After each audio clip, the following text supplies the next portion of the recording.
Tá logo. Bem, pessoal, primeiros avisos, né?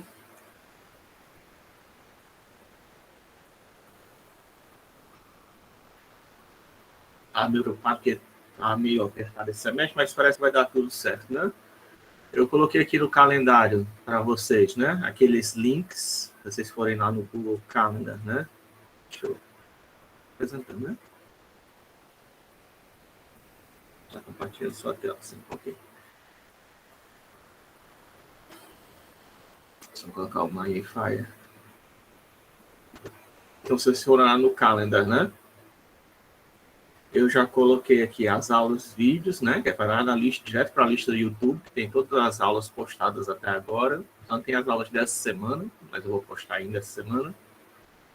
Aqui os slides, né? Os códigos, fontes que a gente vai usar durante todos os slides que a gente vai usar na disciplina, todos os códigos que a gente vai usar na disciplina. Eu posso fazer alguma modificação, adição, mas qualquer modificação, adição vai estar aqui, né? Também coloquei aqui como anexo, para quem quiser ficar procurando aqui, né? Tá aqui também. E aqui já está também o nosso primeiro trabalho, tá? E coloquei logo as duas listas, as duas primeiras listas, tá? A primeira lista é sobre o paradigma dos 4 universos, mas você não precisa fazer o quarto universo, que é a implementação. Isso eu vou pedir em outra lista, tá? E aqui é sobre geometria, tá? É uma lista sobre geometria que até ajuda vocês a praticarem para o trabalho, né? Essas listas, vocês têm que ser feitas. Acho que a primeira não precisa, mas a segunda tem que ser no papel, tá? Você escreve no papel, tira uma foto para me mostrar, com forma e coloca o seu nome, né? Para autenticar que é você. A descrição do trabalho tá aqui, né? Vocês podem dar uma olhada, qualquer coisa vocês me tiram dúvida, né? Não tem problema. Você tem que implementar um cenário com objetos 2D ou 3D, tem que ser 10 objetos, se eu não me engano. Eu coloco aqui, leia as instruções, tá? Para realizar o trabalho. São 10 objetos gráficos, modelos de tamanhos e formas variados. Isso aqui é o mínimo, tá? Que sua cena tem que ter. Um cenário quer dizer que tem vários objetos. Como se estivesse construindo uma fase, né? Uma fase seria videogame, mas... Enfim, no pior dos casos, você não quer fazer nenhuma obra artística, você pode só desenhar formas geométricas. Triângulo, quadrado, pentágono, hexágono, né? Eu tenho vídeo lá no canal mostrando como é que faz, assim, se você quiser exemplo. Fazer os 10 objetos gráficos e colocar eles naquele espaço do MDC do OpenGL, né? Ou fazendo pela normalização dos dados com projeção ortogonal, ou então usando mesmo o espaço -1 a 1 nas 3 coordenadas x, y, z, tá? Aí colocar cor não é... Era bom, né? Colocar cor variada. Enfim, tem outros requisitos aqui no trabalho que aí eu sei até onde eu dei, né? Se eu tiver dado, se você já tiver visto, se eu já tiver passado para vocês, é bom vocês colocarem no trabalho. Se eu não tiver passado, você não precisa colocar, tá?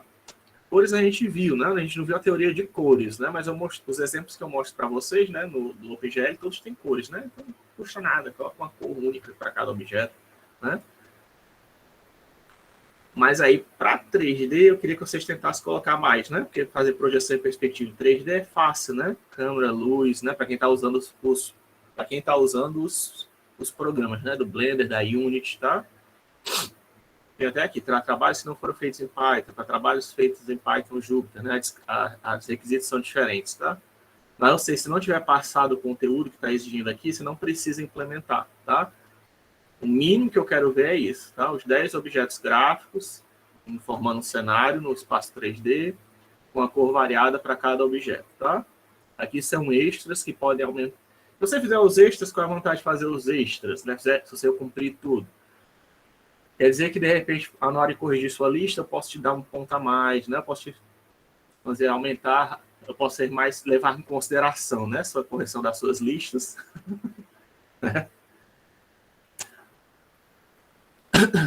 Dependendo do que você fizer no trabalho, né? Eu posso levar em consideração, ele sabe como fazer isso no programa, né? Então, talvez na lista ele tenha se confundido, ou ela, né? Ele ou ela. E é máximo de 2 pessoas, tá? Que vocês podem fazer esse trabalho. A lista é individual. E aí eu coloquei para vocês entregar dia 29 de novembro, tá? É uma segunda-feira, no final de novembro, vocês entregam para mim o primeiro trabalho. As listas, já estou passando 2, só tem mais uma para passar, Mas aí são 3 listas e o trabalho para vocês me entregarem no final de novembro, né? Eu recomendo já começar a fazer as listas, né? E a lista, tipo, dá para fazer em uma semana, no máximo, você já consegue fazer. Aí você faz, mas só precisa... Você já pode entregar assim que você acabar, mas se não, você pode me entregar só junto com o trabalho também, tá? Isso aí vai compor a nossa primeira nota. 3 listas e o trabalho. Já passei 2 listas, porque eu vi que o conteúdo da segunda lista a gente já cobriu, que é geometria, né? Mas aí quando a gente cobriu com a conteúdo da terceira lista, que eu acho que vai ser cores, né? Aí eu passo a terceira lista. E o trabalho, aí você entrega as 3 listas de trabalho, as 3 listas cada um vale 1 ponto, e o trabalho vale 7, né? Vai ser a sua primeira nota. Aí no metade de dezembro, né?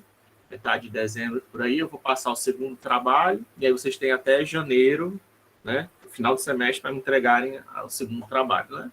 O segundo trabalho vai ser fazer uma animação.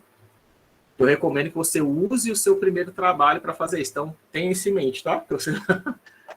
O trabalho que você fizer, você vai usar para fazer o segundo, vai ser a continuação. O segundo trabalho vai ser feito em cima do primeiro trabalho, né? Vai fazer uma animação dos objetos que você colocar lá. Ah, professor, se eu quiser, eu posso fazer tudo do zero de novo para o segundo trabalho? Você pode, né? Só que vai dar mais trabalho, né?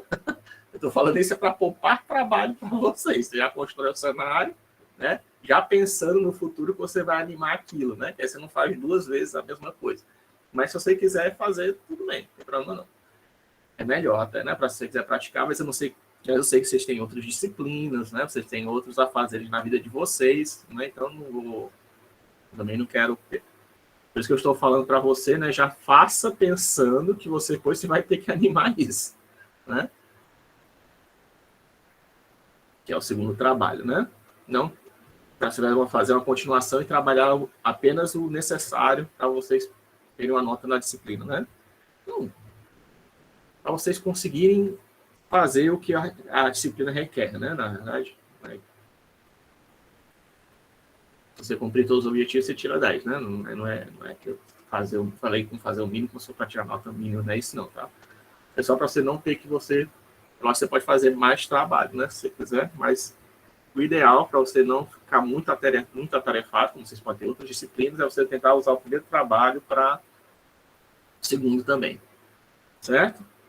Aí eu passei a lista hoje, passei o trabalho hoje, né? Mas, como eu disse, tem até dia 29, tem mais de um mês, tá? Para vocês fazerem isso, né? Hoje é dia 27, então vocês têm mais de um mês para fazer. Nós vamos precisar entregar dia 29 de novembro, tá? Que é uma segunda-feira. E aí, quando for, a gente vai continuar tendo aula, né? Aí, quando for em dezembro, talvez dia 15, né? Provavelmente vai ter um recesso, né? Aqui, de Natal, coisa do tipo. Antes do recesso, eu vou passar o segundo trabalho, né? Certo? Aí vocês têm que me entregar um mês também, né? Em janeiro. Eu estava vendo que nossas aulas acabam dia 27, né? Só que não pode ser até dia 27, porque a gente tem que fazer, caso alguém vai precisar de fazer nota, tem que fazer uma provinha final, né? Ou coisa do tipo. Então, talvez a data de entrega seja de 24 de janeiro. Enfim, dá tempo, tá? De qualquer jeito. Vocês também vão ter um mês para fazer o trabalho, certo? Segundo trabalho. Eu estou dizendo isso só para vocês se programarem, pensarem, né? Já. Se você quiser já fazer o trabalho com animação, você pode, mas não precisa me mandar com animação, certo? Só quero a cena estática também.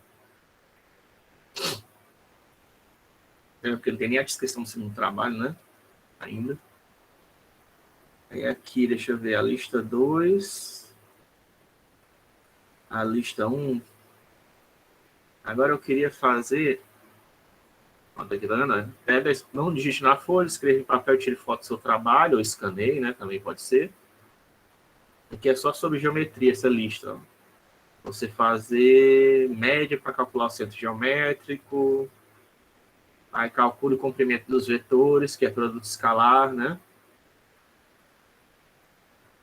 Deixa eu ver aqui o que mais. Calcule o ângulo entre os vetores, que é aquela forma... As formas que estão no slide, tá? Isso aqui é só você pegar as formas que estão no slide e usar. Mas eu vou tentar... Uma coisa que eu tinha prometido no semestre passado que eu não fiz, mas eu vou ver se eu faço dessa vez. É colocar um videozinho resolvendo a primeira questão, tá? De cada um. Talvez a primeira para ficar de exemplo, né? Tem gente que tem dúvida, né? Como fazer. Pelo menos para a lista 2. Para a lista 1 não, tá? Porque a lista 1 é só você fazer aquele paradigma dos 4 universos, tá? Tá aqui.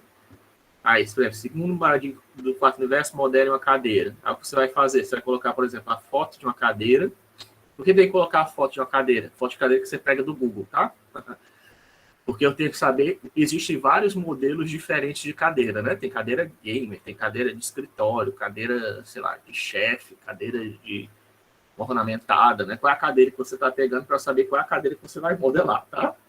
Aí no universo matemático você vai me dizer quais são os objetos geométricos que você vai usar. Exatamente aqueles que tem nos slides, tá? Eu vou usar um quadrado, quadrilátero, vou usar um cubo, vou usar uma esfera. Pode ser só aqueles de lá. Se você quiser usar outros, você pode, tá? Se quiser usar os hexágonos, né? Coisas que não estão no slide, né? Você pode, mas de preferência, para não dificultar a sua vida de vocês, porque se você for usar um hexágono, você vai ter que ir atrás de qual é a fórmula de interpolação do hexágono, né? Então, enfim, pegue só. Você pode usar só as geometrias que estão lá, né? Como é que eu faço? Por exemplo, uma cadeira, né? Se você quiser, você pode fazer ela só com linhas, né? Se dependendo do modelo da cadeira que você fez, você coloca 4 linhas para as pernas, né? Talvez 4 linhas também formando o assento e mais 3 linhas formando o encosto da cadeira, né? Isso é uma cadeira bem simples, né? Não sei nem como é que eu... Deixa eu colocar aqui o... Depois você vai fazer a implementação disso, né? Dessa lista. Agora não, mas depois vai, né? Então você pode fazer uma cadeira só assim, ó. 4 pernas, tá? Aí já fiz a besteira aqui, né? E uma cadeira, dependendo de como for, você pode fazer, ó, só 4 linhas. Aí colocam mais 4 linhas aqui, 4 linhas aqui, né? Tá? Isso aqui se for 3D, né? Mas ó, só com linhas, tá? E aí, aqui no universo matemático que você colocaria? Você colocaria 1, 2, 3, 4, 5, 8, né? 11 linhas, né? 11 linhas, aí colocaria de repente a forma. É bom colocar, eu recomendo colocar a fórmula que você vai usar para representar as linhas, né? No universo da representação, aí você tem que colocar quem são os pontos, né? Aí já são 1, 2, 3, 4, 5, 6, 7... 6, 10, acho que 10 pontos, né? 10 vértices, e aí você vê quem são esses vértices, né? Aí você teria que pegar uma folha de papel para ver quem é que seriam esses vértices daqui, as coordenadas dele, e colocaria, talvez não precisa colocar tudo não, mas pelo menos alguns, né? Só para ver que você já começou a modelar a cadeira. E o universo da representação seria feito isso em Python, Blender ou alguma coisa, tá? Mas pode ser uma coisa, então só dá que pode ser uma coisa simples, tá? Pode ser até em 2D, se você quiser. Pode ser só uma cadeira assim, né? Parece um quarto, cadeira 2D, né? É lógico, se você quiser, quanto mais complexo você quiser, mais você vai aprender, tá? Melhor para você. Mas se você está com muita dificuldade, você pode fazer um modelo extremamente simples, não tem problema. Você também dá trabalho fazer, tá? Então, aqui seria, sei lá, teria a foto da cadeira aqui, pode ser uma foto bem complexa, não tem importância. Aí você faz uma simplificação dela no universo matemático, simplificar ainda mais no universo da representação. Por quê? Porque aqui no universo da representação você não pode armazenar uma linha, tem infinitos. Mesmo no caso da linha, né? A linha tem infinitos pontos. Você não pode armazenar a linha como infinitos pontos. Você vai ter que armazenar só ela como só os extremos, né? Os 2 vértices que são os extremos de cada linha. Você vai colocar eles aqui, né? Ou quantos pontos são. E aqui, no caso, seria um modelo 3D, 2D, que você vai fazer depois, né? Mas você não precisa fazer isso aqui, tá? Eu quero só para aprender o trabalho que você faça esses 3. E aí são várias vezes, né? Fazendo isso para vários objetos diferentes.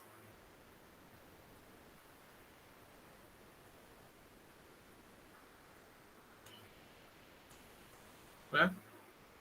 Na lista 2, como eu disse, é só aquela aplicação das fórmulas que tem lá no slide de geometria, que eu acho que é a aula 3. Né? Aula 3 ou aula 2?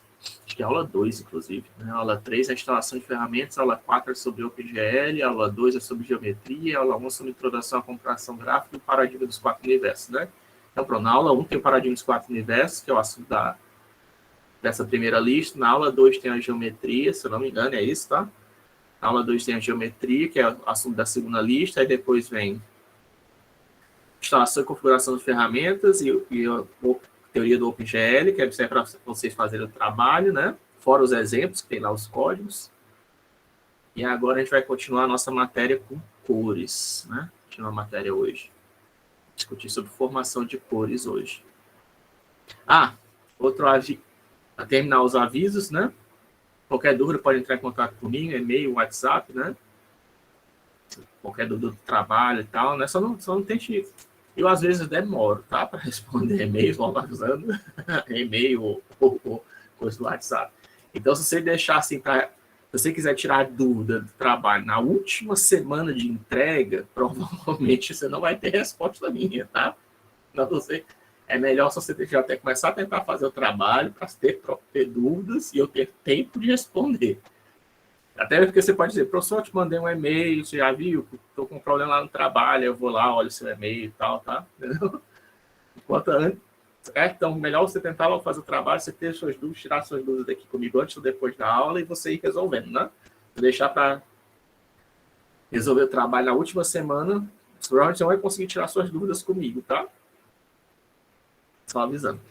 Aí outra coisa é que a segunda-feira que vem a gente não tem aula, tá? Eu estava vendo aquilo que eu tinha falado para vocês, que o feriado do servidor público é feriado, segundo o calendário da UES, que era para ser dia 28, foi adiado para o dia 1º de junho, de novembro, né? Era para ser dia 28, feriado, mas foi adiado para dia 1º, né? E aí vai cair em cima do dia da nossa aula, né? Tem até, se vocês procurarem na notícia da UES, tem lá avisando isso, né? Isso é feriado segundo o calendário da UES, então a gente não tem aula, tá? Na segunda-feira, mas quarta tem. Então eu tô falando que a gente vai se encontrar na próxima quarta, né? Você pode até usar esse tempo para tentar começar, já dar uma olhada na lista, certo? No trabalho, qualquer coisa, tá? E aí falar comigo. Se eu fosse vocês, eu aproveitava esse tempo, que a gente vai ficar uma semana sem se ver, né? Você vai se ver na próxima quarta, então você já começará a tentar fazer uma das listas, né? Você já pode tirar de dúvida comigo na quarta-feira que vem. Então, vamos agora para terminar os assuntos administrativos. Eu, em geral, até corto isso dos vídeos, mas é bom deixar logo gravado.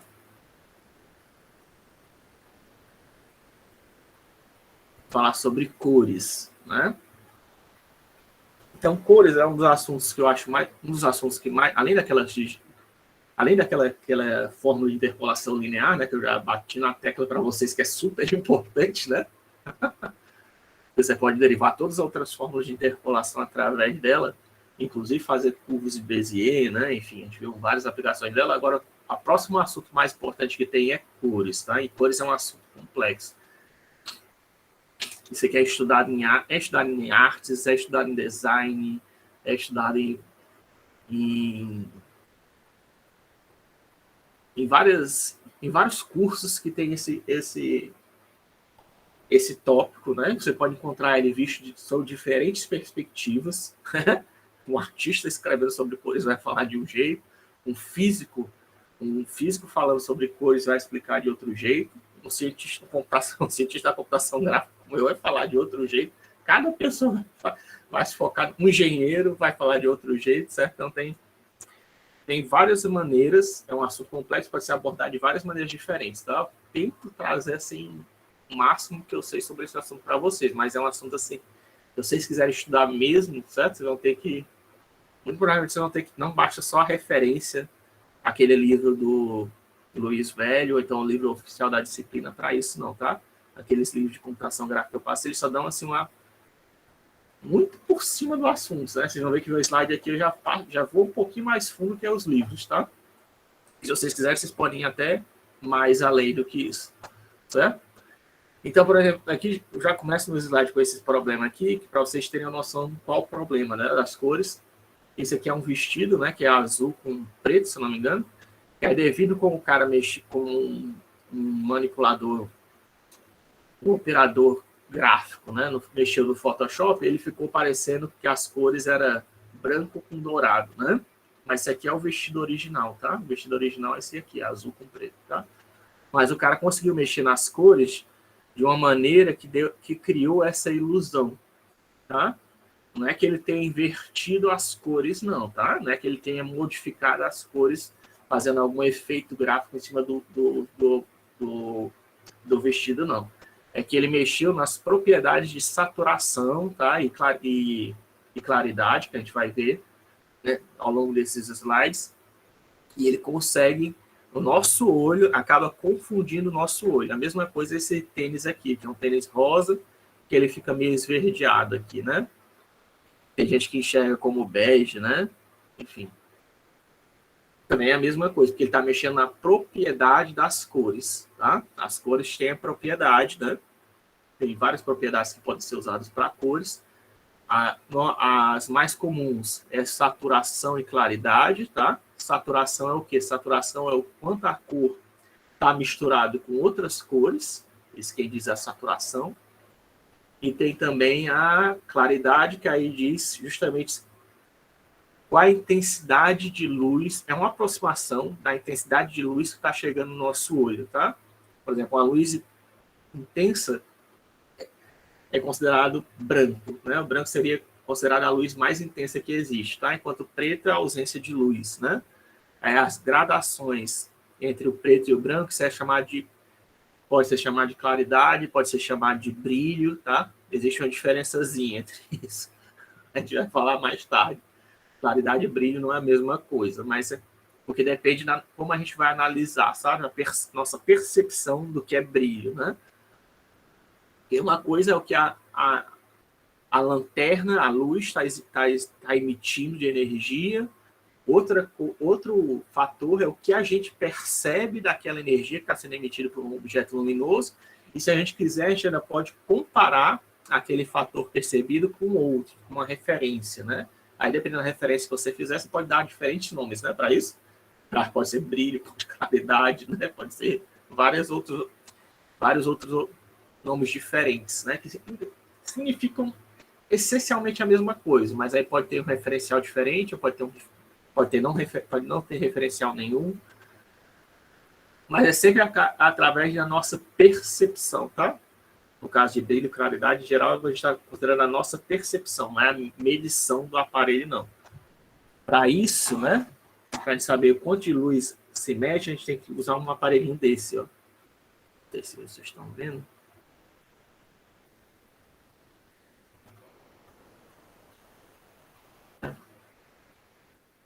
Um aparelhinho desse aqui, ó, ele serve para medir quanta luz está chegando, tá? Eu tiro aqui a capa, ó, tem um sensorzinho de luz, né? Aí eu posso ligar e ele vai, acho que está sem bateria aqui. Eu posso ligar e saber quanto de luz está recebendo, tá? Quanto de luz está chegando no meu rosto, certo? Isso é como o pessoal de fotografia tem um negócio desse tipo, né? Para poder medir justamente a luz que está chegando.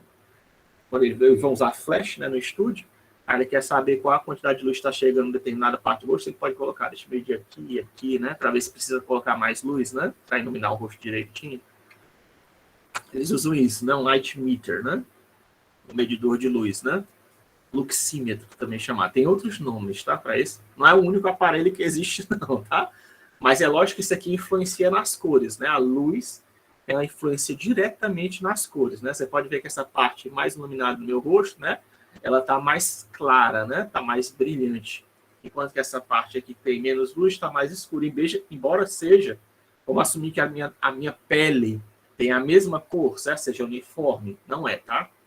Mas vamos assumir que seja uniforme, né?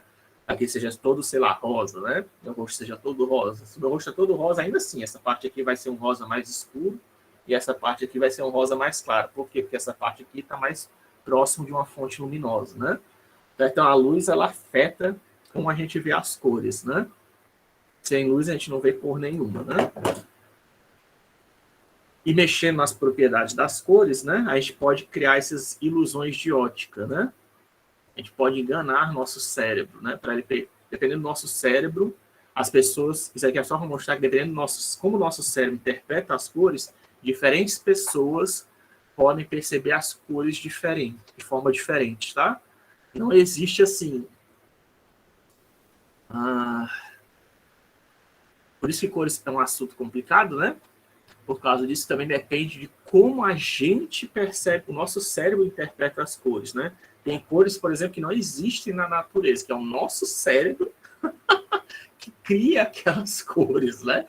Ele vai ter um processador dele, né? A CPU dele, ele mistura as cores para a gente e cria uma cor que, na verdade, não existe. Não existe na realidade, mas a gente interpreta, né? A gente evoluiu, né? Para perceber as cores de uma determinada maneira. E é lógico, isso sem contar naqueles problemas que algumas pessoas têm, né? De daltonismo, que aí não reconhece determinadas cores, né? Certo? Mas eu estou falando da questão de, mesmo todo mundo vendo aqui esse slide é azul, né? Esse slide que eu estou mostrando aí para vocês, a computação gráfica é azul. Esse azul não vai ser percebido da mesma maneira, da mesma tonalidade de azul por todos vocês que estão assistindo, tá? É bom vocês terem isso em mente, né? As pessoas, elas percebem as cores de forma diferente. Não é todo mundo vê o azul ali igual, não. Tanto é só como curiosidade, né? E, por exemplo, os orientais, eles, por muito tempo, eles só tinham uma palavra para azul. Para azul e verde, né? Perdão. Azul e verde, para eles, é a mesma cor. Não são cores diferentes, tá? Azul e verde. Por muito tempo, azul e verde, para eles, será a mesma cor. Só depois, com a influência do Ocidente, né, que eles começaram a surgiu uma nova palavra para o verde, né? Que a gente sempre considerou como verde. Mas eles não viram, para eles era tipo azul claro e azul escuro, era a mesma tonalidade, azul, né? E aqui a primeira vez que eu falo é para calibrar seu monitor, que é lógico que não apenas o nosso olho influencia, mas o dispositivo que você está vendo influencia também, né? Coloquei calibre seu monitor, certo? O seu monitor, ou seu dispositivo, seu display aí, do seu celular, do seu tablet, ele está exibindo cores, né? Ele tem lâmpadazinhas. As lâmpadazinhas que estão exibindo as cores para mim, né? Nessa intensidade de azul, não são as mesmas lâmpadazinhas que tem no seu tablet, que tem no seu celular ou que tem no seu computador aí. Nossos monitores são todos diferentes, tá? Eles usam tecnologias diferentes. É tudo LCD, professor. Mesmo tudo seja LCD, tá? Mesmo tudo seja LCD, são fabricantes diferentes, que podem estar usando LEDs diferentes, estão usando componentes eletrônicos diferentes, certo? Então, tipo, a intensidade de azul não é igual para todos eles. Além daqueles problemas do nosso cérebro, né? Ainda tem esse problema também do dispositivo, né? Fontes diferentes vão emitir cores de formas diferentes também, tá? No caso de um objeto como, sei lá, esse daqui, né? Que não emite luz, ele depende o quê? Do material, né? Que está compondo ele, né? O material influencia, né? É aqui no paradigma dos quatro universos, né? Como é que é? Existem as cores no modelo físico, que são geradas pelo espectro eletromagnético, uma parte visível do espectro eletromagnético, né? Que luz faz parte do espectro eletromagnético, né? Eletricidade gera corrente magnética, tá? E vice-versa. Eletricidade gera magnetismo, magnetismo gera eletricidade, por isso que é o espectro eletromagnético. Isso é como as cores existem na física, né, no nosso mundo real. E aí, a gente cria um modelo matemático para representar essa cor. Como é que a gente faz isso?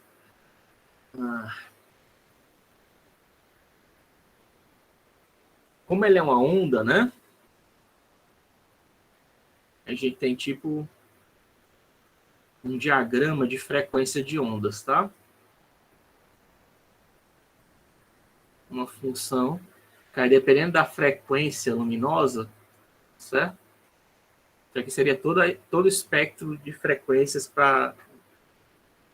do espectro eletromagnético. Tem uma pequena parte aqui que é visível, né? Que o ser humano consegue ver, tá? Que é entre essas duas linhas aqui. O modelo matemático, o que ele faz? Ele pega essa função, né? Que é infinita, e a gente tenta representar usando só 3 pontos, tá? Uma intensidade de vermelho, uma intensidade de verde, uma intensidade de azul, tá? 3 pontos, medindo a intensidade de vermelho, verde e azul do espectro eletromagnético, tá? E ele usa isso para representar essa onda contínua que faz parte do espectro eletromagnético de luz. de onda, né, completo. Eu acho que isso aqui já é uma aproximação, tá? Mas isso aqui é feito com um universo matemático, modelo matemático. Tem várias maneiras de você fazer isso, né? Uma delas é essa discretização que eu estou fazendo, pegar só um ponto e dá certo. E aí, na hora da representação da cor, né? Como isso aqui pode ser, dependendo da intensidade de luz, né? Isso aqui pode ser qualquer valor, né? Imagine, se fosse uma luz, se fosse sol, né? De repente, isso aqui seria um valor tipo 10.000, né? Sei lá, 10.000 lumens ou coisa do tipo. Até mais, né? Sei lá quanto é a intensidade do sol. Sendo que se for uma lâmpada, uma lanterna, vai ser só o quê? Vai ser só, sei lá, 10 lumens. Lumens é uma medida de intensidade luminosa, tá? De energia que está sendo transmitida por um objeto. Deve ser transmitida ou refletida? Estou na dúvida agora. Mas, enfim. Essa ordem pode ter diferentes ordens de grandeza, dependendo da fonte luminosa que está refletindo o objeto, tá? Pode ser esse mesmo objeto aqui, tá? Pode ser essa mesma cor. Mas dependendo da intensidade luminosa, né, se eu estou olhando isso aqui no sol de meio-dia, ou se eu estou usando aqui para... Vocês estão vendo a cor desse objeto. Através dessa lâmpada aqui, né? Que está me iluminando meu rosto. O vermelho que você vai perceber aqui é diferente, tá? Então vai dar um vermelho mais... Pode dar o mesmo, pode ser essa mesma onda, só que ela pode marcar os pontos aqui embaixo, né? Certo? Dependendo de qual fonte luminosa que eu estou usando para iluminar ele, né? Então, preciso fazer uma outra, não basta só vir no modelo matemático, tem que também fazer a representação da cor, né? A representação da cor vai fazer o quê? Vai fazer uma normalização desses dados, né? Vai deixar no intervalo de 0 a 1 ou de 0 a 255, né? E vai representar, no caso da especificação, né, como um vetor, né, 1/3, de 3 cores, né, vermelho, verde e azul, que vai dizer como o seu monitor deve representar aquela cor, né? Como você já deve supor, né, o seu monitor ele não tem a mesma intensidade luminosa do Sol, né? Então, ele nunca vai conseguir representar exatamente todas as cores que existem no espectro eletromagnético, né? Pegar 3 cores, três tonalidades de espectro eletromagnético já não vai ser suficiente, né? Mas mesmo assumindo que fosse suficiente, né? O seu monitor aí, o meu monitor não consegue, não tem a mesma intensidade do Sol, né? Não consegue simular a mesma potência do Sol, né? Então, vai ter outras perdas aí, né? Quando você faz isso aqui, vai no modelo matemático, universo da representação, mesmo que fosse exato, e não é. Sempre que você passa do paradigma do quarto universo, você está perdendo informação, né? Sempre. E aqui também você está perdendo, porque aqui você, quando eu falo que varia de 0 a 1, né? Aqui no 0 a 1, teoricamente, teria infinitos, né? Mas a gente já sabe que não dá para representar infinitos no computador, né? Então, você tem algumas... As cores sofrem uma quantização também, né? Isso aqui eu estou falando só por cima, tá? A gente vai mergulhar ainda mais acima, mais a fundo desses assuntos, tá?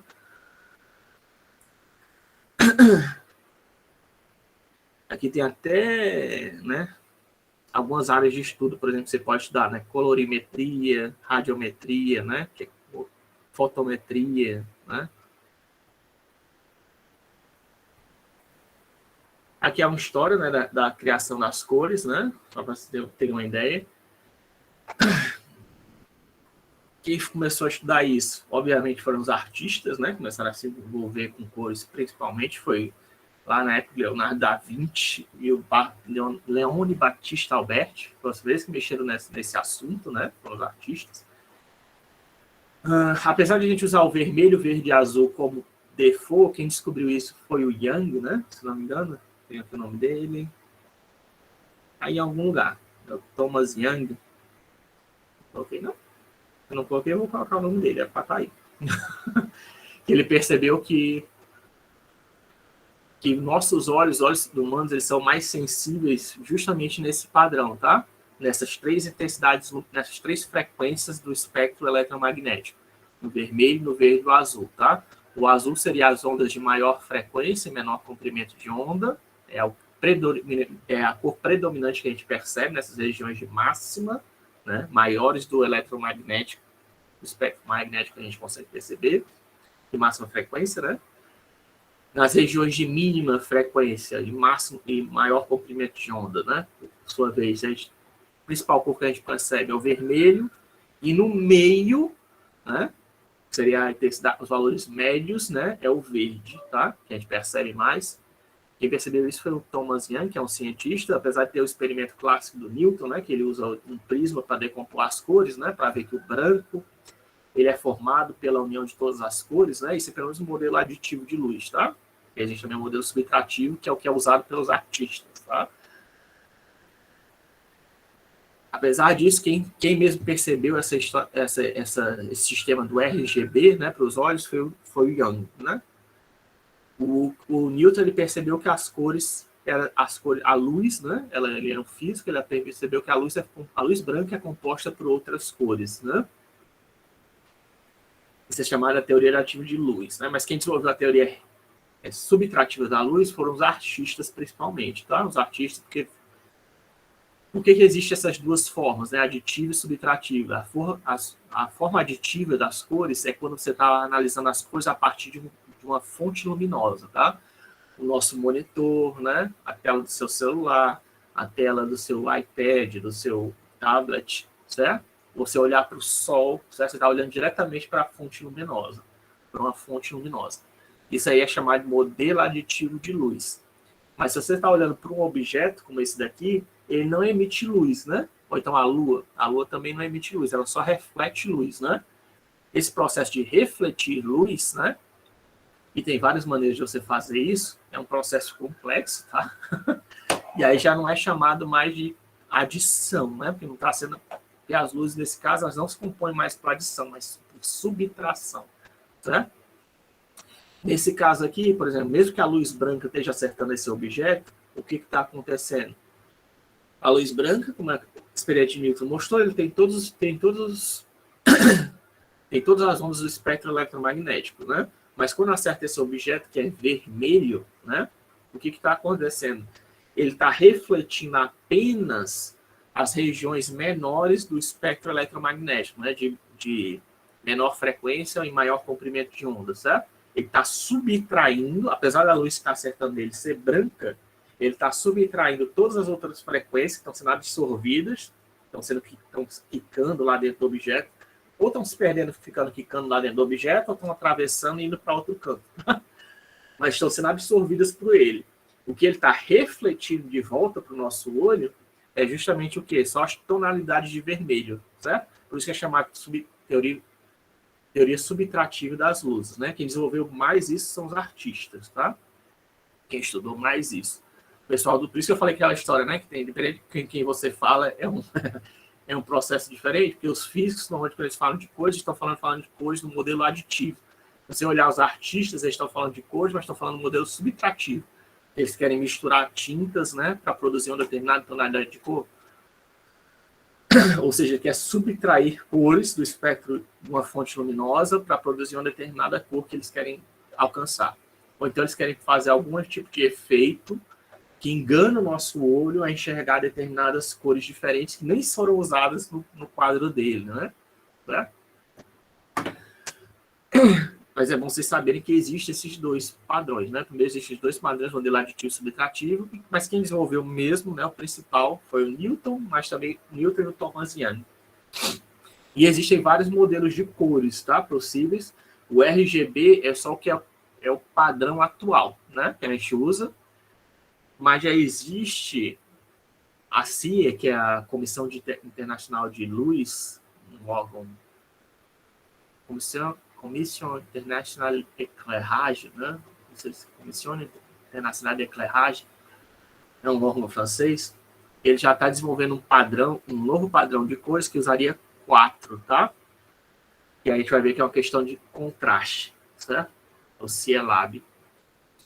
É melhor usar, que eles estão vendo que é melhor, isso é devido a outros estudos mais recentes, que é melhor usar um padrão de 4 cores ao invés de só 3. Mas por enquanto a gente está usando 3, muito provavelmente vai ficar utilizando, mesmo já tendo isso é muito recente, tá? Essa história de 4 cores.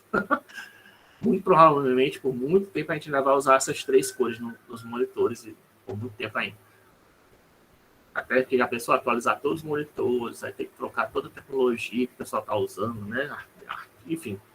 Aí, se mudarem, né, se realmente adotarem esse novo padrão, ainda vai demorar muito. Por enquanto, padrão mesmo é essas três, tá? É o RGB, que ainda é usado frequentemente por todo mundo ao redor do globo, né? Mas os artistas, eles sempre usaram mais, tá? Tem artista que usou, tipo, usava 5 cores como base, né, para todos os seus quadros. Tem artista que usava 4 cores, né? Tinha artista que só usava 3, né? Certo? Mas os artistas sempre sentiram mais liberdade. Você pode até ver que impressora, em caso de impressora, como a impressora está usando um modelo subtrativo, é até mais comum, né? Você encontrar impressora que usa 4 cores, 6 cores, 7 cores, né? Você pode encontrar até impressora desse tipo, porque ajuda você a ter uma gama de cores possível maior, tá? Você lembra que só 3 não consegue, não tem nem perigo de conseguir representar todo o espectro eletromagnético, tá? Para tinta, que é que é luz refletida, é pior ainda, tá? Então o pessoal tenta usar, às vezes, nessas que a gente usa no dia a dia, né? Impressora do dia a dia, é só aquele cartucho colorido e cartucho preto, né? Mas ainda assim, você pega uma impressora da Epson, você já pega os 4 cartuchos, né? O CMYK, né? Tem 4 cartuchos, um de preto, um de amarelo, né? Magenta, ciano, já pega 4 cores, né? Se você for trabalhar na indústria, né?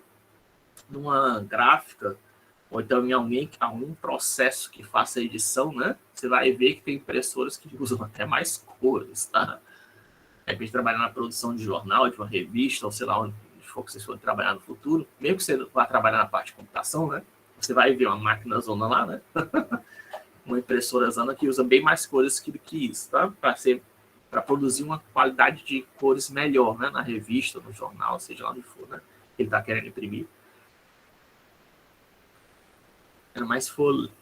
Depende da tecnologia usada, né? Mas para você produzir cores melhores, pessoal, melhor você tentar colocar em vez de você misturar cores, o ideal seria você tentar colocar a cor original, né? A cor pura, né? Sem mistura. Seria a cor super saturada, se possível, né? A gente não vai ver isso. E aí, como é que se forma a luz, né? Esse que eu estava tentando explicar para vocês agora. Tem vários processos de como é que as cores se formam a partir da luz, né? Mas isso que eu falei das cores aditivas é exatamente esse processo aqui, tá? De absorção e reflexão, né? A luz, imagine que isso aqui é uma fonte branca de luz, né? Ele ilumina todas as cores aqui, parte do espectro eletromagnético vai absorver essas cores, tá? Outra parte vai ser refletida, as cores refletidas que vão dar cor para o objeto, tá? Isso é a forma subtrativa de absorção de luz. Isso aqui tudo, né? São as formas subtrativas de absorção de luz. Ela vai por absorção, a absorção contribui para a formação da cor, reflexão é o que a gente enxerga da cor, né? Transmissão, imagina que você está usando um filtro, né? Você pode estar usando um papel transparente verde, né? Ou então, não sei se eu tenho aqui, não, né? Se você olha, se você está dentro de uma piscina, certo? E você olha para uma bola vermelha que está flutuando em cima da água da piscina, você vai ver que a cor dessa bola vermelha não vai ser a mesma tonalidade do que se você estiver fora da piscina olhando para a cor. Por quê? Porque o meio que você está enxergando a bola vermelha é diferente, né? Você tem uma bola vermelha que está flutuando numa piscina e eu estou olhando ela através do ar, né? Porque minha cabeça está fora, né? Está para fora da água. Eu vejo ela numa cor. Agora, se eu mergulho a minha cabeça para dentro da água e agora olho para a bola vermelha, como está passando pela água, né? Dependendo do efeito que ocorre aí de refração, tá? Estou falando só do meio diferente, né? Devido ao meio diferente, isso influencia na cor da bola. Não vai ter a mesma cor. Você pode até tentar fazer isso se você tiver uma câmera à prova d'água, você tira a foto, né, da bola embaixo d'água e a bola por fora da água e compara as cores, né? Pega lá o Photoshop ou qualquer programa de edição e compara as cores da bola, você vai ver que não é a mesma tonalidade de cor, não, tá? É lógico que ainda vai ser avermelhado, né? Mas devido à cor da água vai influenciar, que aí a cor da água da piscina pode influenciar. Tem vários produtos químicos ali, né? Além de água, tem outros produtos químicos ali que vão e produtos químicos têm cor, né? vão influenciar na cor que você está enxergando da bola, tá? Isso é a transmissão, tá? E tem outro aqui que está mostrando aqui, que é a refração, que é isso aqui, né? Dependendo do meio, o raio ele sofre uma muda de posição, né? Você deve ter estudado no segundo grau, que é a lei de Snell, né? Isso afeta as cores? Afeta, tá? Um objeto muito brilhante, ele pode perder o brilho devido a essa refração que ocorre aqui, tá? Mas não somente isso, tá? Existe também essa absorção também, ele pode ter uma... Essa reflexão aqui que está mostrando aqui, ela não precisa ser dessa maneira, tá?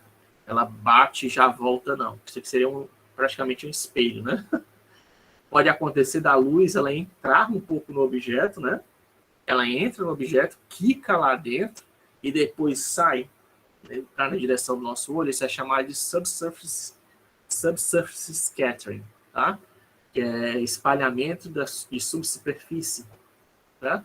Isso pode acontecer, isso influencia na cor também, tá? No objeto. Isso acontece principalmente com líquidos, tá?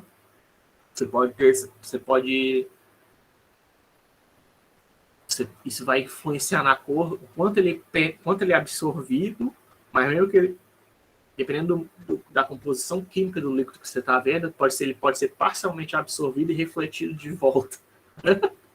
Isso aí gerando uma outra cor, tá? Não é tão simples como esse processo como está mostrando aqui, não. Isso aqui é só por cima, tá? Por cima, isso aqui seriam os efeitos, né? Absorção, porque aí o que não for absorvido vai retornar, vai ser refletido, vai virar cor, né? Transmissão e... acabei de falar, meu nome, esqueci. Refração, né? Esses aqui são os 4 efeitos que formam a cor, né? São responsáveis por influenciar na cor que a gente percebe por subtração, tá? A cor aditiva, né? É só você olhar diretamente para cá, tá? Olhar diretamente para o sol, né? Para a fonte luminosa. Eu estou assumindo que é sempre luz branca, mas não precisa ser, tá? Se eu ilumino isso aqui com a luz vermelha, por exemplo, ele vai me mostrar como vermelho, tá? Mas se eu ilumino com qualquer outra luz, o que vai acontecer? Ele vai ficar preto, tá? Porque ele não vai conseguir refletir aquela luz. Uma luz amarela, por exemplo, né? Com a luz amarela pode ter, né? Pode ter, a não ser que tenha intensidade de vermelho, né? Mas vai uma luz azul, você vai ficar preto, né? Não vai aparecer vermelho, não. Se fosse uma luz, é só uma luz azul iluminando isso aqui. Porque o azul seria absorvido, né? Não tem nada para refletir. E é isso aqui que eu estou mostrando aqui para vocês, por exemplo, nesse rosto aqui, tem um exemplo do preto mais preto que existe, tá? Atualmente é o chamado Vanta Black. É um produto que você encontra apenas em geral em laboratório, né? Se vê que até está começando a surgir na internet algumas pessoas vendendo um Vanta Black um pouquinho mais fraco, né? Mas é uma tinta, né? Esse rosto aqui, né? Que é um rosto de metal, ele foi pintado com essa tinta Vanta Black.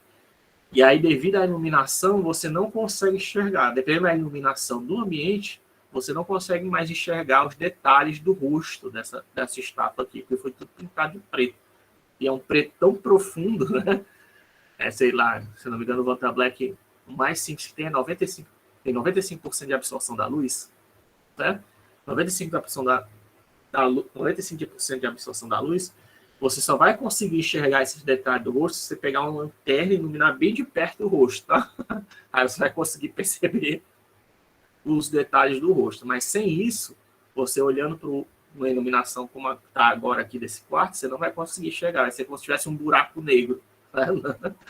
É um efeito engraçado, tá? Que acontece. Já tem Vanta Black mais intensa que isso, tá?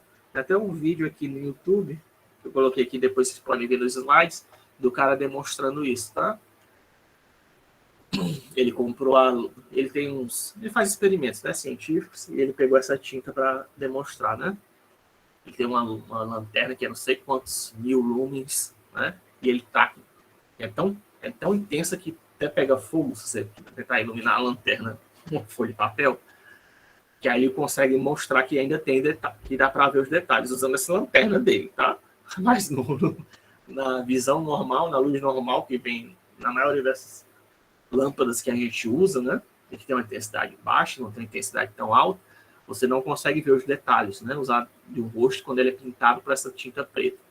A tinta preta, ela tem essa característica que ela absorve toda a luz, tá? E, aliás, quer dizer, quase toda a luz, né? O preto natural, a tinta preta mais forte que existe, e é por isso que tem, por isso que a gente precisa, né, ter o cartucho preto, tá? Por causa disso, tá? E misturando as cores, só misturando aquelas cores do CMYK, né?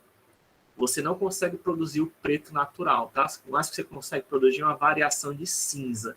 Você precisa ter o preto como um produto químico que gere o preto diretamente. A mesma coisa para branco, tá? Se você quiser o branco, seria a união de todas as cores, né, teoricamente, né?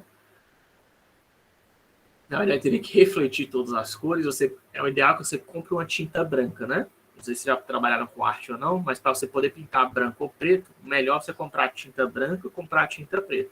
Do que você tentar pegar, sei lá, 5, 6 cores, tentar misturar para produzir o preto ou branco, não dá certo, tá? Não fica legal. O melhor que você vai conseguir é produzir um cinza. E aí, no caso aqui do Vanta Black, como eu disse, ele consegue uma grande absorção de luz, né? O corpo escuro teórico que absorve toda a luz existe, mas é só um modelo físico. Tá?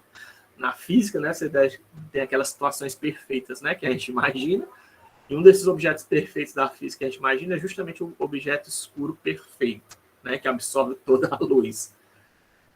Porque você esquentando um objeto escuro perfeito, né, ele vai emitir luz de acordo com a temperatura. Tá? Aí isso aí é chamado de curva de Planck, inclusive. São as cores emitidas por um corpo escuro, né? Perfeito, quer dizer que absorve toda a luz, ele vai começar a emitir luz por causa da temperatura, né? Você começa a aquecer, né? Ele tem energia, aquela energia vai ser liberada de alguma coisa, de alguma forma, né? Quais as cores que esse objeto vai assumir, né? O objeto escuro perfeito. Isso aí você consegue medir através de uma curva de Planck. Você já deve ter visto isso no seu celular através daquela história de configuração de temperatura, né? Apesar do celular e das câmeras fotográficas ter aquela história de temperatura, aquilo ali não ser exatamente perfeito. Não está usando essa curva de Planck, não, tá? Ele está fazendo uma aproximação. Mas existe, tá? Aquilo ali não é fictício. Você já viu essa configuração? Coloca, não, vou usar 7.000 kelvins, né? 6.000 kelvins, né? A temperatura, né, da luz é baseado nisso, tá? No aquecimento de um corpo escuro, né? A luz de meio-dia, se eu não me engano, é 6.500 kelvins, tá? A intensidade de luz do meio-dia. Aí aqui está justamente o espectro de onda eletromagnética que eu estava falando para vocês, né? Ó, certo? Esse aqui, as ondas são... O comprimento de onda é maior, né? E a frequência é menor, e conforme a gente vai andando no espectro eletromagnético, né, o comprimento de onda começa a se tornar menor e a frequência vai ficando cada vez maior, né? Certo? A gente vê que aqui, isso aqui é o espectro eletromagnético, que a gente tem as ondas de rádio, micro-ondas, infravermelho, né? Aí vem o espectro visível da luz, que é o que a gente, ser humano, enxerga. Diferentes animais enxergam diferentes partes desse espectro eletromagnético, tá? A gente saber que existe animal, por exemplo, que enxerga infravermelho, né? Principalmente caçadores noturnos, tá, pessoal? Aqueles animais que caçam durante a noite, eles com frequência enxergam isso daqui, tá? Aliás, a gente até consegue enxergar isso usando aqueles aparelhos de espião, né? Tem equipamento militar que serve para isso, né? Quando eles forem lutar no escuro, né? Eles podem enxergar o inimigo, eles usam justamente o infravermelho. O infravermelho é baseado no calor, né? Justamente aquela história que eu acabei de falar, né? Do corpo escuro sendo aquecido. Nosso corpo humano, ele emite luz, né? Devido à energia, né? Porque a gente não é um corpo, né? Que tem um sistema circulatório, né? Tem energia circulando ele ali, né? Aquela quebra de moléculas de ATP, né? Quebra a molécula de oxigênio para produzir energia, né? Que é usada pelo nosso corpo, né? Além dos alimentos, né? Também. Tudo isso que gera energia para o nosso corpo, isso aí é visível, tá? No calor, no infravermelho, no espectro de luz infravermelho. A gente não enxerga isso, tá? Mas um animal que caça no escuro, ou então um equipamento alguém usando equipamento militar, né? Se bem que hoje em dia acho que você até pode vir comprar na Amazon. Eu já vi para comprar equipamento de espionagem, né? Para poder enxergar o espectro infravermelho. Mas tem câmera, né? Também que você pode comprar para usar na sua câmera que faz isso também, tá? Consegue enxergar o infravermelho. É caro, tá? Tem câmera que faz uma gambiarra para poder fazer isso, tá? Mas existe, né? O espectro visível mesmo é do vermelho para o azul aqui. O que a gente está enxergando aqui, você enxerga aqui a minha mão, não tem nada de energia, tá? Não tem nada de temperatura que eu estou enxergando, não, né? A gente não consegue enxergar quando o objeto está mais quente ou mais frio, não, né? O máximo que a gente faz é colocar na boca e a gente sente, está quente, né? Mas a gente não consegue, só olhando para um objeto, saber se esse objeto aqui está quente ou frio, não. Tem animal que consegue, né, fazer isso. Aí acima disso vem a ultravioleta, né? Que aquele já começa a ser danoso, né, para o ser humano. Raios X, raios gama, né? Que aí é o pior, né? Vai virar o Hulk. Porque essas ondas aqui de comprimento menor e frequência maior, o que elas conseguem? Elas conseguem penetrar no nosso corpo. E mais do que isso, elas se chocam com as nossas moléculas, tá? Com os nossos átomos. Essas ondas aqui de comprimento menor. E aí, como elas conseguem se chocar com nossos átomos, você pode imaginar que ela começa a perturbar, né, as coisas dentro do nosso corpo. Pode alterar a estrutura do osso, né? Pode alterar a estrutura do seu coração. Pode alterar a estrutura do seu sangue, né? É por isso que isso aqui causa dano, tá? Essas ondas de alta frequência aqui. Mas essas daqui não, tá? Essas daqui não, elas passam direto pela gente, elas não conseguem penetrar, né? Tá? Antigamente tinha uma história, né? Se ficar olhando para o micro-ondas, vai fritar seu cérebro ou coisa do tipo, né? Besteira, tá? Isso aí, essas ondas aqui não afetam o nosso corpo, tá? Porque são muito grandes para penetrar a gente, né? Para conseguir penetrar o nosso corpo. Para poder se chocar com moléculas do nosso corpo, né? Tá?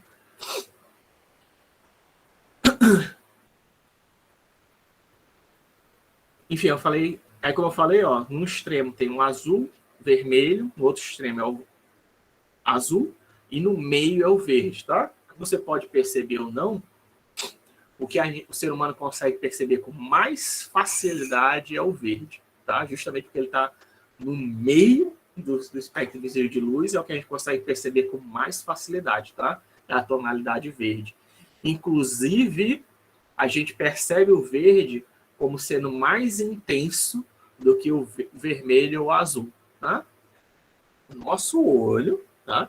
Mesmo que, em termos de energia, tá?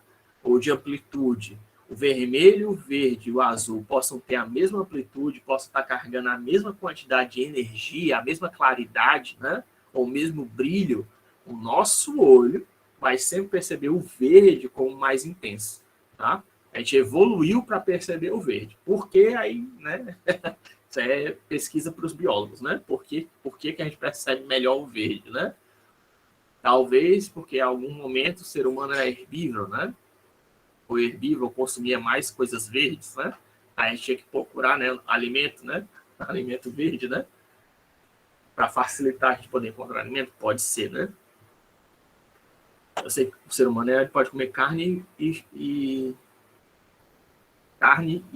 plantas, tá? É onívoro, né? Mas, né, a gente tem uma facilidade maior de enxergar verde, né? Embora a gente seja capaz de enxergar vermelho, né? Que é a cor da carne, né? A cor da pele tá, é vermelha, né? A gente consegue enxergar, justamente por causa do sangue, né? Que vai correndo aqui embaixo do nosso corpo. A gente tem várias regiões aqui que são mais carnudas, né? Como orelhas, né? Que não tem osso, né? Orelha, nariz, boca, elas são mais avermelhadas, tá? Do que as outras partes do nosso corpo, né? Justamente por causa disso, por causa do sangue, né?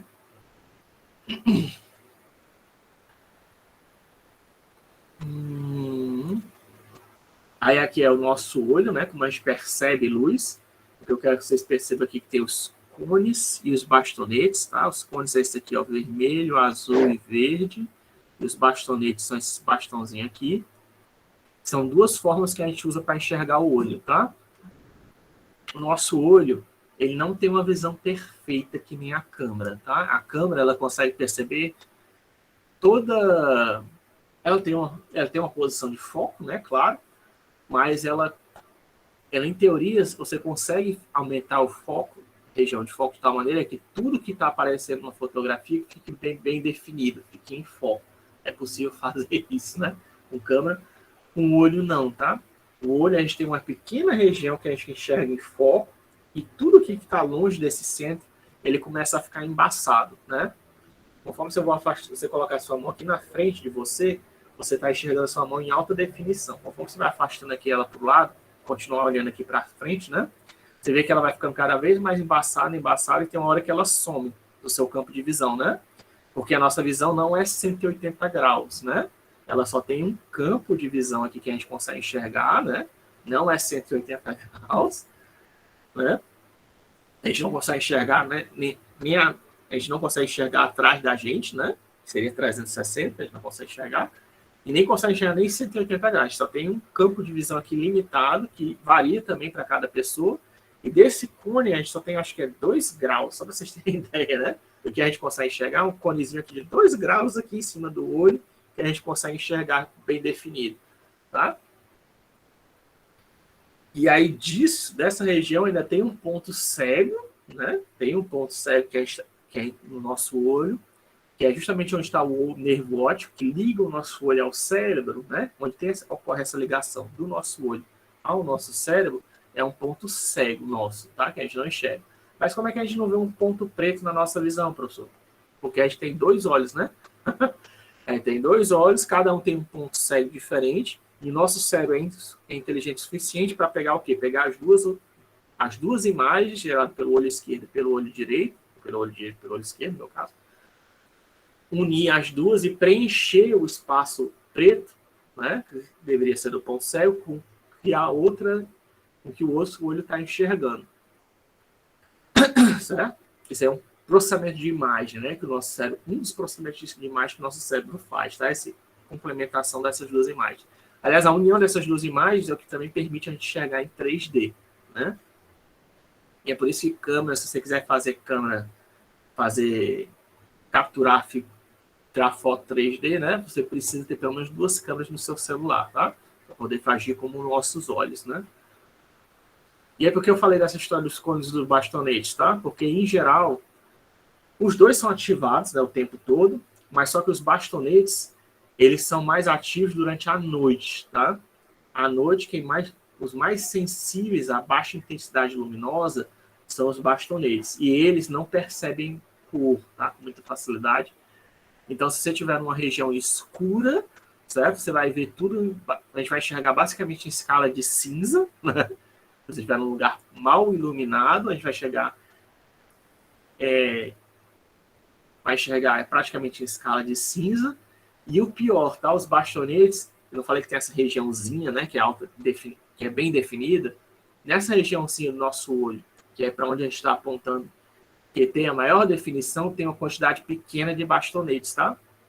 E por causa disso, quem tem mais lá são os cones, né? Como os cones são usados para perceber cor, tá? E aí, como tem uma pouca quantidade de bastonetes, essa pequena região do olho que a gente consegue enxergar em alta definição, além de a gente chegar ou seja, o ser humano não foi feito para enxergar no escuro, tá? A conclusão, né? A gente consegue até enxergar os bastonetes, né, no escuro, em escala cinza, mas em baixa definição e embaçado, né? Por isso, talvez, muitas daquelas lendas, né, de lobisomem, vampiro, monstros, né? O ser humano tem medo, né, da escuridão por causa disso, tá? A gente enxerga muito mal, em escala cinza, né? E sem definição. A gente em escala cinza, sem definição e ainda desfocado, né? Isso no escuro, tá? Mesmo que seja uma luzinha, né? Seja a luz da lua, né? A luz do sol refletido da lua.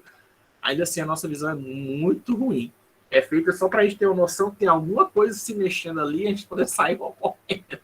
Basicamente é isso, né? Só para a gente ter noção que tem alguma coisa ali naquele canto e a gente nem quer saber o que é, a gente sai correndo, né? Mas muitas das lendas, né, que surgiram, pode ter surgido devido a isso, tá? E isso que o ser humano, a nossa capacidade de enxergar mal no escuro, né? A gente pode ver rosto no escuro que não existe, né? A gente pode ver vários objetos que não existem no escuro, né? Por causa dessa nossa essa capacidade ruim de enxergar, nossa, né? Isso não explica tudo não, tá? Mas é só uma das explicações possíveis. Porque no escuro a gente não consegue enxerga muito, muito mal. E tem predadores que enxergam no escuro, né? E a gente tem que sobreviver a eles de alguma maneira, né? Então por isso que existem os bastonetes, né? Pra gente poder pelo menos enxergar que tem alguma coisa vindo na nossa direção.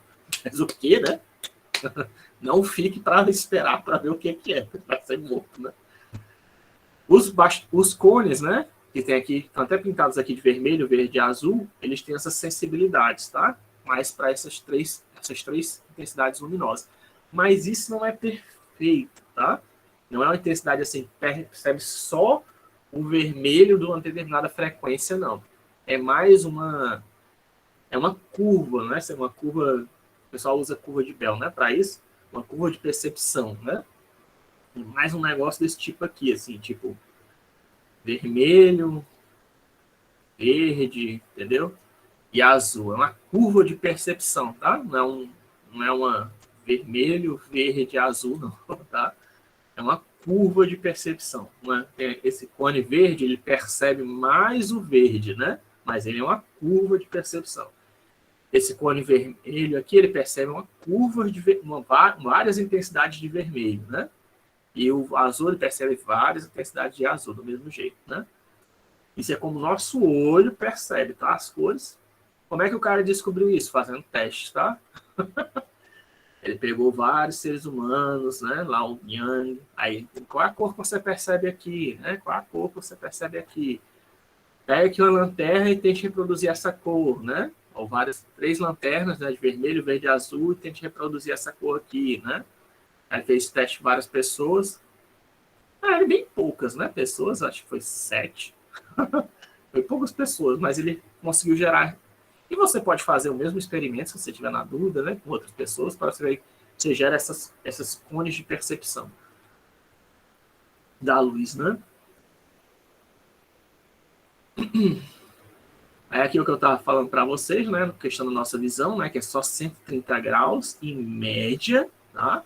Quando a gente fala isso, é sempre em média. Lógico que tem pessoas que enxergam mais, tem pessoas que enxergam menos, mas em média o nosso cone de visão é de 130 graus, com 2 graus de detalhe fino, né? Que é bem perfeito. E nessa região aqui de detalhe 2 graus, ó, a maior quantidade que tem são os cones, tá vendo? Que é os que são capazes de perceber cor, né? A nossa visão, a nossa melhor visão, ela ocorre o quê? Num ambiente bem iluminado, né? E, de preferência, mas o padrão usado por fotógrafos, tá? É o sol de meio-dia. O sol de meio-dia, que é quando a gente percebe o sol com mais intensidade luminosa possível, e é a fonte luminosa mais intensa que existe no mundo é o Sol, né? Certo? Então, você quer ver... Eu estou dizendo isso porque os artistas, tanto os artistas como os fotógrafos, eles consideram que esse vermelho que vocês estão percebendo agora, isso aqui não é o vermelho natural desse objeto, tá? Esse aqui está sendo iluminado por uma lâmpada, né? Dentro da minha casa. Se eu quiser saber qual a intensidade real do vermelho desse objeto aqui que eu estou segurando, que eu não sei se vocês estão vendo, eu quiser saber a intensidade real desse objeto aqui, esse vermelho aqui, eu tenho que olhar ele no sol de meio-dia, tá? O sol de meio-dia, que é a maior intensidade possível de luz que você vai obter no planeta Terra, né? A não ser que você vá lá perto do sol, sendo que aí pode derreter também, que existe o calor, né? Mas aqui você considerar o vermelho verdadeiro desse objeto aqui, se eu quiser ver, eu tenho que ir no sol de meio-dia, né? Quando é meio-dia, eu vou lá e coloco esse objeto ali e tiro uma foto dele, certo? Isso aqui seria o verdadeiro vermelho desse objeto. Esse vermelho aqui que vocês estão percebendo aí através da câmera, né? Sendo iluminado por essa fonte luminosa e ainda sendo transmitido aí no seu monitor, não é o verdadeiro vermelho, não é a cor real desse objeto. Se eu quisesse saber qual é a cor real desse objeto, eu teria que pegar ele, levar no sol de meio-dia e tirar uma foto dele. E aí os fotógrafos, inclusive, tem uns charts, né, que eles já fizeram alguns testes e eles sabem exatamente qual a intensidade de vermelha corresponde ao vermelho puro, né, o RGB dele, né? E depois eu vou falar disso para vocês, tá? Mas, enfim. E aí o detalhe, né, 2 graus, o que está falando? Assim, a quantidade de cones. Aí você vê que aqui os bastonetes, que são esses rods, né, eles existem aonde? Ó? Nas outras, no nosso cone de visão, né? Ele existe longe do principal ponto, né? Na nossa região de foco, quem tem mais são os cones, né? Os bastonetes estão nas outras regiões. Isso aqui ajuda a gente a enxergar no escuro, tá? Esses caras aqui. Mas em compensação, né? Eles não ajudam a gente a enxergar com cores. É por isso que a gente acaba perdendo definição, tá? Quando a gente está longe dessa região de foco do nosso olho. E também quem tem mais lá são os bastonetes, né? E os bastonetes até enxergam na luz, né? Mas é em baixa definição. E a gente tem cones também, né? Ó, na região não central. Mas eles são poucos, né? Em comparação aos bastonetes. Então, nossa definição, a gente enxerga, né? A nossa imagem completa é colorida, né? Devido à existência de cones em toda ela. Mas também a definição não é muito boa, né?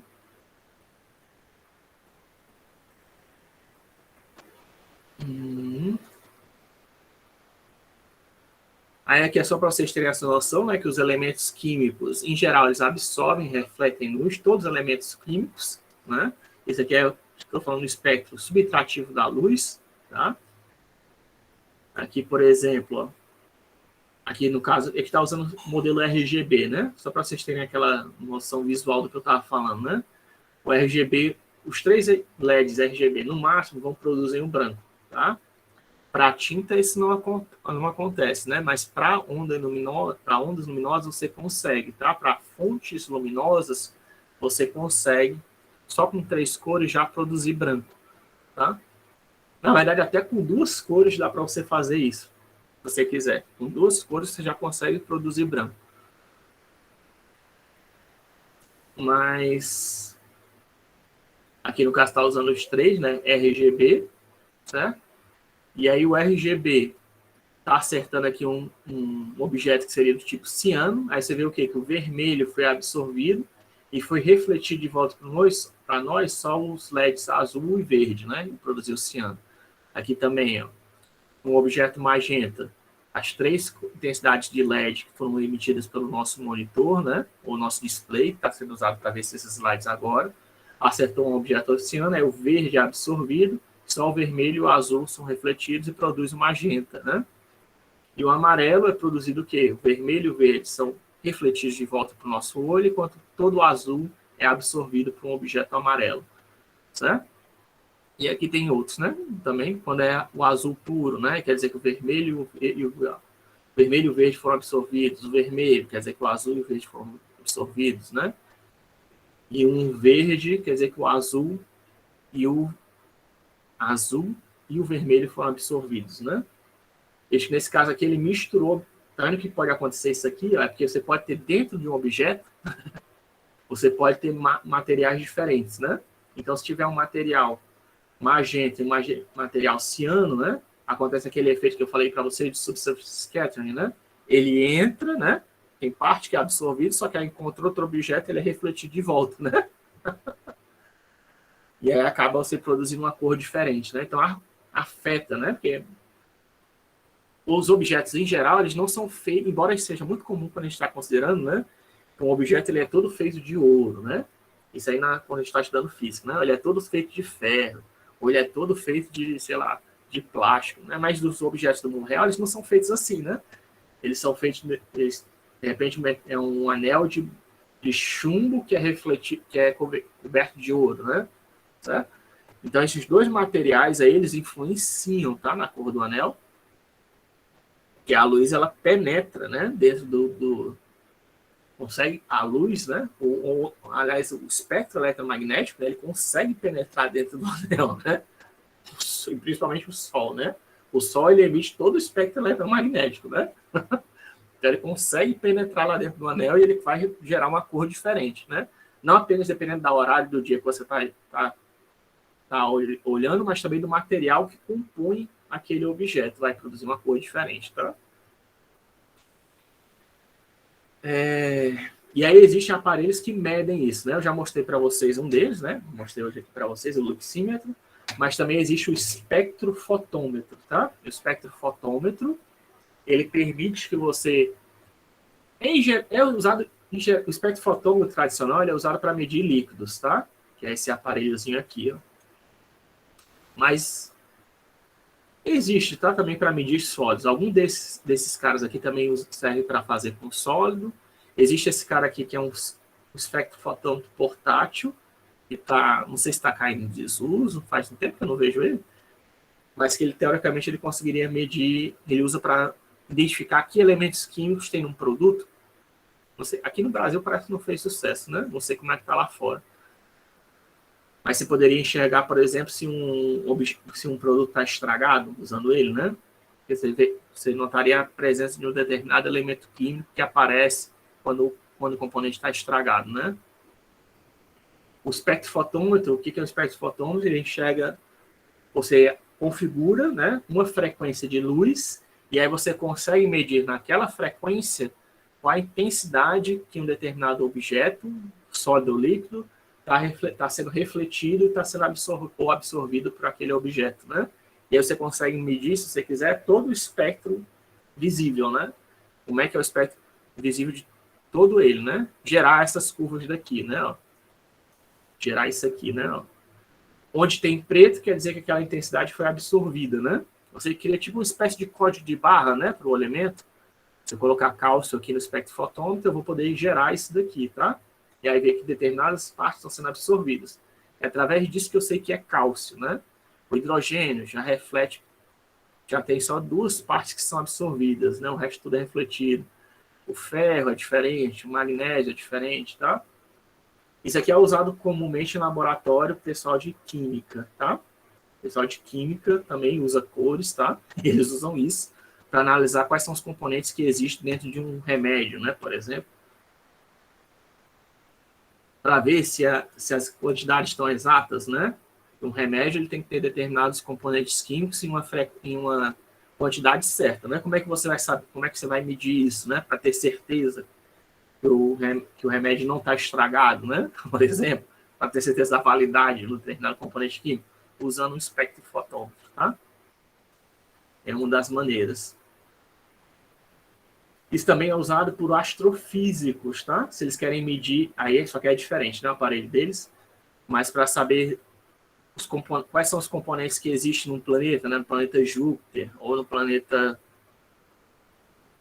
Vênus, né? Quais são os componentes que existem na atmosfera de um planeta, é assim que eles usam, tá? É pela luz que o planeta está emitindo, ou que uma estrela está emitindo, ou que um cometa está emitindo, é assim que você enxerga quais são os materiais que existem dentro daquele cometa, daquele planeta, daquela estrela, enfim.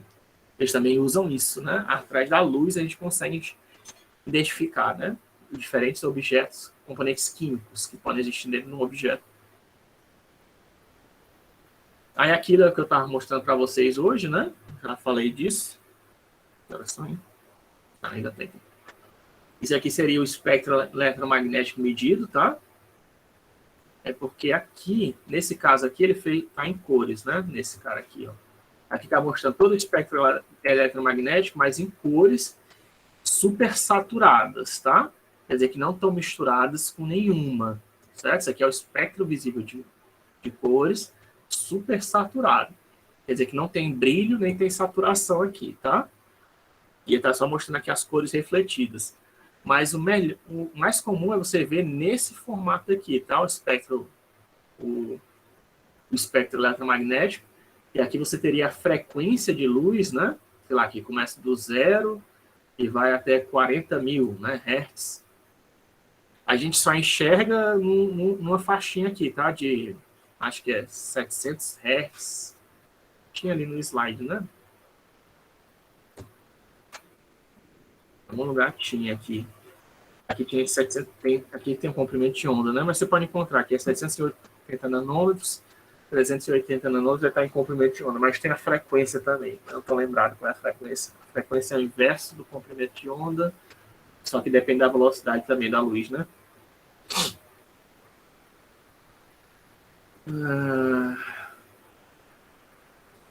Diz a frequência, né? Velocidade é igual a frequência vezes comprimento de onda, né? Isso da física, né? Enfim, isso aqui é mais comum, é você ver um gráfico desse tipo aqui, né? Que tem todas as frequências, tem uma parte delas aqui é o nosso espectro visível, né? Pode assumir até que isso aqui tudo seja um espectro visível, né?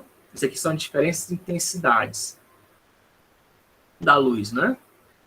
Porque dependendo de vários fatores, né? Dos meios que a luz passou, né? Se ela foi absorvida ou refletida, enfim, chegou na nosso olho desse jeito aqui, né? Ele tem uma intensidade de verde, tem intensidade de verde, tem intensidade de vermelho, tem intensidade de azul, tem intensidade de amarelo, né? Tem várias intensidades aqui diferentes. Na hora de representar, de pegar um sistema matemático ideal, né? A gente tá, aqui no caso está usando só 4 cores, né? Mas na verdade a gente usa só 3, tá? Você pode ignorar aqui um desses aqui. Esse aqui foi tirado lá do Luiz Velho, né? A gente usa só 3 cores para fazer a amostragem da cor, tá? A gente pega desse espectro aqui, tá vindo de uma fonte luminosa ou pode estar vindo de um objeto. Eu capturo as 3 intensidades de cor nessas regiões aqui, tá? E aí você pode fazer pontualmente, mas o mais comum é fazer com uma média, tá? Que é a integral, né? Fazer a média da região, né? Fazer algo assim, ó. Quando você está fazendo assim, a intensidade, você está assumindo que todo mundo aqui é como se fosse um retângulo, tá? Uma determinada região, todo mundo é um retângulo. Isso aqui é a amostragem de Haar. O retângulo está mal feito, tá? Mas vocês assumem que é retângulo. A média seria você pegar, tipo, a intensidade mínima e máxima e faz uma médiazinha daqui, né? Entre eles. Mínima e máxima e faz uma médiazinha. Mínima e máxima e faz uma médiazinha, né? Aquela interpolação linear, né?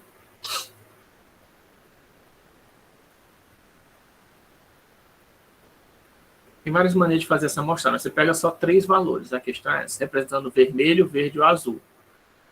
Só que você pode perceber, né, aqui no caso, ó, tem 2 objetos aqui, certo? Que estão retornando 2 espectros eletromagnéticos diferentes, tá? E só que na hora de fazer a amostragem, pegar o RGB, ó, eu peguei pontos de forma que deu exatamente a mesma intensidade, tá vendo? Não, os 3 pontos aqui pegaram as mesmas intensidades para essas 2 curvas que representam cores diferentes, né? Então, o que vai acontecer? Vai acontecer que no meu monitor, esses dois objetos, embora tenham cores diferentes, no meu monitor vai aparecer como cores iguais, tá?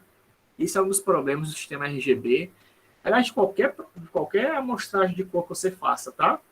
É lógico que se você usar 4 pontos, já dificulta, né? Isso que acontecer. Se você usar 5 cores, já dificulta ainda mais. 6 cores, 7 cores, 8 cores. Quanto mais cores você usar, mais difícil fica que acontece esse efeito aqui, que é chamado de alias, tá? Mas sempre é possível, tá? Enquanto você não usar todos os pontos, e a gente nunca vai conseguir usar todos os pontos, o efeito de alias sempre vai acontecer, tá? Quer dizer que vai ter cores, o que quer dizer o alias, quer dizer que vai ter cores que vão estar sendo aglutinadas como a mesma cor. São cores parecidas? São cores parecidas, tá? É tipo assim, são cores diferentes tonalidades de vermelho. Mas que a gente, ser humano, conseguiria perceber que está diferente, né? Mas que no monitor aparece com a mesma cor, tá? Isso é um problema do todo sistema de cor, tá? Seja o CMYK, seja o RGB, seja o sistema futuro que vai ser de 4 cores, seja qual for, tá? Você vai ter esse problema de alias. Que também acontece com rasterização, que a gente vai ver, né? Rasterização de objetos geométricos também sofrem alias, né? Independente de quantos pixels a gente use, né? Que está fazendo a amostragem de geometrias infinitas, ainda assim sempre vai ter alias. No caso de cores também, sempre vai ter alias, independente de quantas cores a gente use. Isso aqui eu só estou mostrando justamente para ver como é que é feito aquela passagem, né, do universo. Isso aqui seria o universo físico, tá? Isso aqui seria o universo físico e aqui já seria o universo matemático, né? Depois de fazer a amostragem. Coloca sistema físico ideal, mas não é sistema físico ideal, não. É sistema matemático ideal. Tá o nome correto aqui. E não existe na física, não existe no mundo real, um sistema que tenha só um ponto. Existe na matemática, né? Uma função que seja só um ponto desse jeito aqui, não existe isso. Existe na matemática. Enfim.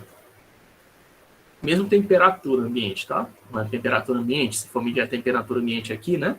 Você olha ali no termômetro, vai estar marcando só um ponto, né? 36 graus. Aí não é exatamente 36 graus, né? Está sempre sofrendo umas variações mínimas. A temperatura do ambiente está sempre sofrendo umas variações mínimas pequenas, né? Mas em média é 36 graus, né? Já é quente, né?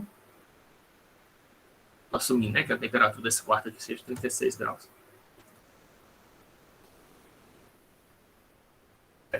Então a gente já viu como é que o nosso olho percebe as cores, já viu como elas se formam, né? Elas ou são geradas, elas você pode ter fontes luminosas, né?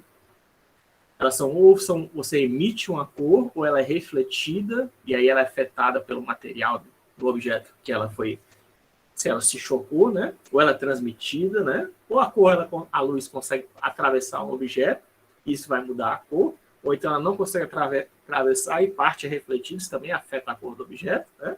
Ou então você está enxergando diretamente a fonte luminosa, tudo isso afeta, né? Como a gente percebe a cor. Mas, como eu disse, existem seres humanos, eles percebem as cores de forma diferente, e mais do que isso, né? Alguns seres humanos, eles não conseguem enxergar todo o espectro visível de cores, né? São aquele daltonismo, né? Não, daltonismo é um tipo específico, né? Desse problema, tem outros, né? Isso aqui é o chamado teste do Shinobu-Ishihara, que ainda é usado principalmente no Detran, se algum de vocês já tirou carteira de motorista, você deve ter feito esse exame, né? Que é para você ver se você tem dificuldade de enxergar cores. Por quê? Porque você precisa disso para poder enxergar que o sinal está vermelho, verde e amarelo, né? Para você ver se você consegue enxergar essas diferenças, né? Principalmente sinalização. Assim, minha opinião particular, tá? Você não precisaria disso, não, né? Se fosse padronizado, né? Se o vermelho fosse sempre a primeira cor que aparece, o amarelo fosse a segunda cor que aparece e o verde fosse a terceira cor que aparece, você não precisaria disso, né? Mas como tem cidades por aí no Brasil que não seguem esse padrão, né? Que fazem uns sinais meio doidos aí, que é tipo, só fica vermelho e verde, né? Por exemplo, né? Aí acaba dificultando a vida de pessoas que têm daltonismo, né? Isso é uma coisa que em outros países o pessoal presta mais atenção, né? E aí você pode estar provocando acidentes eu até culparia, certo? Se você tiver problema, sofrer um acidente de trânsito devido a esse tipo de coisa, eu culparia o Estado, processaria o Estado, tá? Ou o Estado não, a prefeitura, né? A prefeitura, ou o governo federal, enfim, né? Porque eles deviam garantir que você tem um semáforo que, independente do problema de visão que você tem, você consegue enxergar. Não é culpa sua, né? E dá, né? Você consegue, você sabe que é o primeiro, é só saber, né? O primeiro é para eu parar, o segundo quer dizer que vai parar, né? E o terceiro quer dizer, a terceira luz acesa eu posso seguir, dependendo da cor, né? Mas enfim. Existem esses testes que servem justamente para identificar se você tem problema de enxergar de cores, né? Isso é importante, independente disso, se você tem ou não esse problema, porque quando você quer fazer um site internet, um aplicativo, um jogo, seja lá qual for a aplicação de computação que você vai fazer, e é por isso que eu digo que essa aula é importante, você tem que levar isso em consideração. Daí, se você não levar isso em consideração, você pode estar gerando um aplicativo, um site, um aplicativo ou site, né? Que é invisível para determinadas pessoas, né? Que a pessoa não consegue ler o texto, né? Ou que não consegue usar o seu programa, porque você não prestou atenção nesses problemas que podem acontecer, certo? Como é que você garante que qualquer pessoa consiga enxergar as cores que existem no seu site?